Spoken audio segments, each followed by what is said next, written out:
अब हम चाहेंगे कि मंच पर हमारे साथ Govind Khanal, programme manager Kailash Satyarthi foundation हमारे साथ जुड़े। उनके साथ दो छोटी छोटी जो बच्चियां हैं वो भी हैं, और साथ ही दीपांकर विश्वजीत अध्यक्ष हैं लोक जागृति वेदिका के। आग्रह है आपसे कि मंच पर आइए और हमारे कशिश के इस खास कार्यक्रम का हिस्सा बनिए।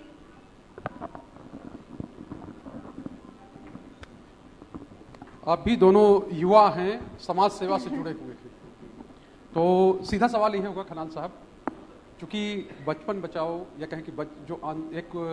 बच्चों का वो है, बच्चों की मुहिम से आप जुड़ो, किस तरह की चुनौतियां हैं, किस तरह की कठिनाइयां हैं अगर आप झारखंड में काम करते हैं? सबसे पहले तो मैं इस बड़े प्लेटफॉर्म में हमें अवसर देने के लिए मैं कशिश न्यूज़ का धन्यवाद करना चाहूँगा। निस्संदेह ही हम जान रहे हैं कि झारखंड में शुरुआती समय से ही चर्चाएं हुई, चाहे विधानसभा अध्यक्ष जी का मंतव्य हो, चाहे कई लोगों का, सबने ये स्वीकारा कि झारखंड जिस अपेक्षा से बना था और जो उपलब्धियां होनी थी, विकास की बात हुई, इंफ्रास्ट्रक्चर की बात हुई, हेल्थ की बात हुई, लेकिन एक बहुत बड़ा विषय है, आप सब लोग जानते हैं, आप तो मीडिया से जुड़े हुए हैं, अगर हम झारखंड से बाहर देखते हैं तो ट्रैफिकिंग, चाइल्ड ट्रैफिकिंग का हब झारखंड माना जाता है। मैं बहुत लंबा नहीं जाऊंगा, अभी 10 दिन के अंतराल की घटना जो झारखंड की एक बेटी का किस तरह से दिल्ली एनसीआर में ट्रैफिकर के माध्यम से ले जाई गई और उसके साथ जिस अमानवीय तरीके से उसके साथ व्यवहार किया गया। लेकिन मैं साथ में ये भी जोड़ूंगा कि ज़रूर हमारे पास ये तो एक चेहरा है, लेकिन हमारे पास, मैं आज सकारात्मक चीज़ों पर बात करूंगा जो हमने किया है। अभी हमारे पास 2 बच्चियां भी है, जैसा कि अंकल ने बताया, अभी वो अपनी अनुभव भी बताएंगे। लेकिन ये है कि जब हम लोगों ने खासकर सेलेक्टेड एरिया में, हमने कोडरमा और गिरिडीह जो झारखंड के सुदूरवर्ती जिले हैं, माइका क्षेत्र है, जहाँ परेशान समस्याएं थी, एक समय काफ़ी बड़ी संख्या में एनसीपीसीआर की रिपोर्ट है, सरकारों की रिपोर्टें की, बड़ी संख्या में बच्चियां चाइल्ड लेबरर्स थी, चाइल्ड मैरिज की वहाँ समस्याएं थी। लेकिन हम लोगों ने एक बाल मित्र ग्राम परियोजना के माध्यम से, आदरणीय कैलाश सत्यार्थी जी का एक बहुत बड़ा एक कंसेप्ट है कि सर्वाइवर को ही हम इतना एम्पावर करें कि जो है वो परिवर्तन का संभाग बने। तो उसी तहत जो है हम लोगों ने बाल मित्र ग्राम परियोजना के तहत काम करना शुरू किया। तो जिन गाँवों में बाल विवाह के शिकार बच्चियाँ होती थी, बाल व्यापार के खिलाफ शिकार होती थी, बाल मजदूरी की शिकार होती थी, बाल मित्र ग्राम परियोजना के तहत हमने उन बच्चियों को एम्पावर किया, उनका खुद नेतृत्व गठन किया, बच्चियां खुद जो है अपने गांव की निगरानी करने लगी और बाल विवाहें रुकी है। हमने जिला प्रशासन के साथ मिलकर बहुत सारी जो सामाजिक सुरक्षा के, जो खासकर बच्चों को इफेक्ट करने वाले चीज़ों के साथ हमने निरंतर काम किया, और परिणाम स्वरूप जो है आज हमारे पास हजारों की संख्या में ऐसी वॉलंटियर्स हैं, युवाएं, 15, 16, 17, 18 साल की बच्चियां जो पहली बार गाँव से कॉलेज तक जा रही है, डिग्रियां कर रही है, लेकिन साथ साथ जो है वो इस पूरे गांव की जिम्मेवारी ले रही है बाल विवाह जैसी बुराइयों को खत्म करने के लिए। अभी हमारी बच्चियां हैं जो आप जब उनका नहीं, अभी हम उनकी बात भी सुनेंगे, दीपांकर जी से भी हम बात कर लेते हैं। कितना कठिन होता है समाज के बीच में जाके, चूंकि एक संस्था के आप अध्यक्ष हैं, या कहें कि क्या चुनौतियां होती हैं आप लोगों के सामने जब आप जाते हैं काम करने के लिए? सबसे पहले इस शानदार आयोजन के लिए और एक खूबसूरत मंच के लिए आपका धन्यवाद। मुझे लगता है सामाजिक और राजनीतिक जीवन में ये खुला संवाद बहुत जरूरी है, क्योंकि आपने एक ऐसा मंच दिया जहां आम लोग से जनप्रतिनिधि और हर सेवा वर्ग के लोगों ने अपनी विचार रखी,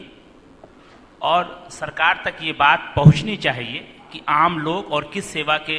लोगों की सरकार से क्या उम्मीदें हैं। इसके लिए आपका पुनः बहुत बहुत धन्यवाद। जहां तक समाज सेवा की बात है, मैं ये समझता हूं शैलेंद्र जी कि हर संवेदनशील इंसान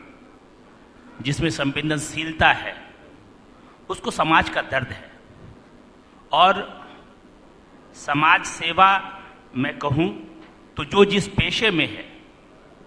एक जनप्रतिनिधि है तो समाज सेवा के बाद जब समाज सेवा का भाव आता है तभी लोग राजनीतिक जीवन में आते हैं। मैं कई अन्य लोगों को जानता हूं जो अलग अलग कारोबार में हैं और समाज के लिए कर रहे हैं और बहुत बेहतर ढंग से कर रहे हैं। जहां तक आपने कहा कठिनाइयों का सवाल, जब आप संवाद करते हैं, जब हम लोग किसी क्षेत्र में जाते हैं, जैसे मैं खुद पंचायत की एक इकाई का सदस्य हूं, हम ये समझते हैं कि जो लोगों को, आम लोगों को आप पर विश्वास होना, ये बड़ी बात है। जब आप लोगों के साथ उनके सुख दर्द को महसूस करते हैं, जब आप पर उनका विश्वास होता है, तब आप उनके लिए कुछ कर पाते हैं। और ये सबसे बेहतर तरीका है कि जिस समाज के लिए आप कुछ करना चाहते हैं, जब उस समाज के लिए आप कोई योजना बना करके उस गांव में जाकर के जब संवाद स्थापित करते हैं और अपने संवाद के माध्यम से, अपने तथ्यों के माध्यम से लोगों का जब विश्वास जीतते हैं, तो मुझे लगता है कि ये सबसे बेहतर तरीका है लोगों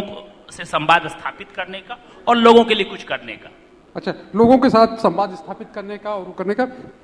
खन्नाल साहब, एक चीज ये कहेंगे, आप लोग चूंकि काम कर रहे हैं, कल्याण सत्यार्थी एक तरह का वर्ल्ड वाइड उनका नाम है, और ये बताइए कि झारखंड में जो समस्याएं तो आपने बताई, किस तरह की चीजें होनी चाहिए जो हो ताकि जो बचपन है, जो बच्चे हैं वो बचें और भविष्य अच्छा हो। जी शैलेश जी, मैं क्या होनी चाहिए से पहले जरूर ये कहूँगा, अभी जो सरकार भी निरंतर पहल कर रही है, जैसा कि अभी चर्चा भी हुई इस कार्यक्रम में, सावित्रीबाई फुले छात्रवृत्ति योजना, पहली बार सरकार के मंत्रियों ने इस बात को एक्सेप्ट किया कि बाल विवाह को न्यूनीकरण करने के लिए हम चीज़ कर रहे हैं। तो सबसे पहली चीज़ तो ये है कि हमें एक्सेप्ट करनी होगी कि समस्याएं क्या है। कई बार हम इससे भागना चाहते हैं, तो ये सराहनीय है और माननीय मुख्यमंत्री जी ने कई स्टेप लिए हैं डायरेक्ट, जैसा कि बच्चियां सिर्फ इसीलिए बोझ बनती थी परिवार के साथ, 8वीं 9वीं तक पढ़ाई किसी तरह की 12-14 साल की हो गई तो उनके पास एक चिंता का विषय होता था कि आगे की पढ़ाई कैसे हो, शादी कैसे हो। तो ये एक बहुत ही सराहनीय पहल है कि जो है कम से कम उनकी न्यूनतम ज़रूरतों को पूरा करने के लिए काम कर रही है। लेकिन मैं कहूँगा कि कुछ मामलों में सरकार को बहुत ही निर्मम होना होगा और बहुत ही एक आत्मविश्वास के साथ निर्णय लेने होंगे। जैसे कि हमको एक डेडलाइन लेके चलना होगा कि भारत के, झारखंड के माथे पे जो ट्रैफिकिंग का एक काला धब्बा लगा है, उसको हम कब तक खत्म करेंगे। हमको कितने सशक्त कानून बनाने होंगे, चाहे प्लेसमेंट एजेंसीज के नाम पे जो गोरख धंधा चला रहे हैं और जो है छोटी बच्चियों का ट्रैफिकिंग हो रहा है, चाहे गरीबी और अशिक्षा के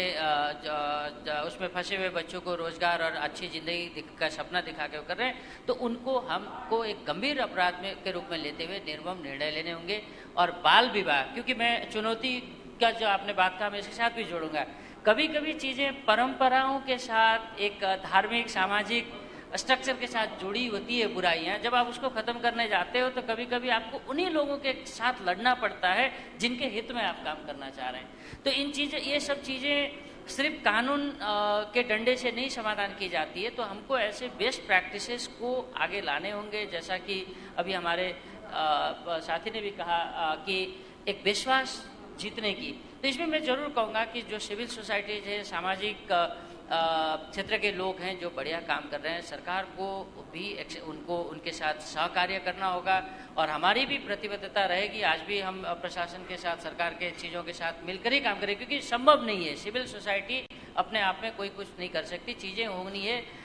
व्यवस्था के अंदर गति। तो हमको साझेदारी करके ऐसे बेस्ट प्रैक्टिसेस को आगे बढ़ाना होगा।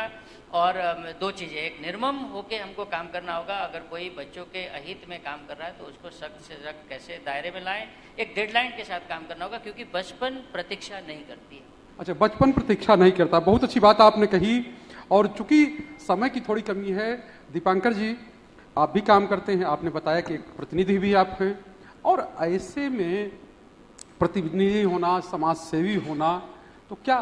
चीज़ें आसान हो जाती हैं जब आप प्रतिनिधि भी हैं, सरकार का हिस्सा भी हैं, एक तरह से कहा जाए जो ग्राम सरकार है, तो चीज़ें आसान हो जाती हैं लोगों के बीच में करने की? हाँ, मैं इससे पूर्ण सहमत हूं, चूंकि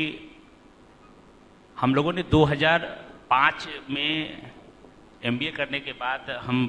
जॉब किए। उसके बाद जब हम अपने क्षेत्र में गए, जब पहली बार काम करने गए तो लोगों का विश्वास जितना टफ था और पदाधिकारियों से भी जो संवाद होता था, तो पदाधिकारियों का भी जो व्यवहार होता था बहुत संतोषजनक नहीं होता था। लेकिन जब आप जनता के प्रतिनिधि चुन के आते हैं, जब जनता का ताकत आपके साथ रहता है, उसके बाद जो समाधान के प्रति जो संवेदनशीलता आप दिखाते हैं, आपकी संवेदनशीलता से कहीं ना कहीं पदाधिकारी वर्ग भी चिंतित होता है और तब चीजें सुलभ होती हैं, तब चीजों को आसानी से आप अपने स्वरूप तक ले जा सकते हैं, ये मैं मानता हूं। अच्छा, चलिए, आप दोनों ने चर्चा की, दोनों ने बात की, बहुत धन्यवाद आप लोगों का। और आप लोग बने रहिएगा, क्योंकि आपका सम्मान हम लोग करवाएंगे और उसके बाद आगे की चर्चा करेंगे। बिल्कुल, और हम चाहेंगे कि मंच पर लंबोदर महतो, साथ ही विनोद कुमार विधायक और मंच पर आइए और सम्मानित कीजिए हमारे मेहमान गोविंद खनाल, जो कि प्रोग्राम मैनेजर हैं कैलाश सत्यार्थी फाउंडेशन के, और साथ ही दीपांकर विश्वजीत अध्यक्ष हैं लोक जागृति वेदिका के। बहुत बहुत शुक्रिया आपका हमारे साथ हमारे इस कशिश न्यूज के खास कार्यक्रम जोहार टॉक्स में हमारे साथ जुड़ने के लिए। और साथ ही हमारे साथ प्रदीप सिन्हा भी, बीजेपी प्रवक्ता, हमारे साथ जुड़े हुए हैं। बहुत बहुत स्वागत है सर आपका भी मंच पर और कशिश के इस खास कार्यक्रम में। और अब बातचीत को आगे बढ़ाते हुए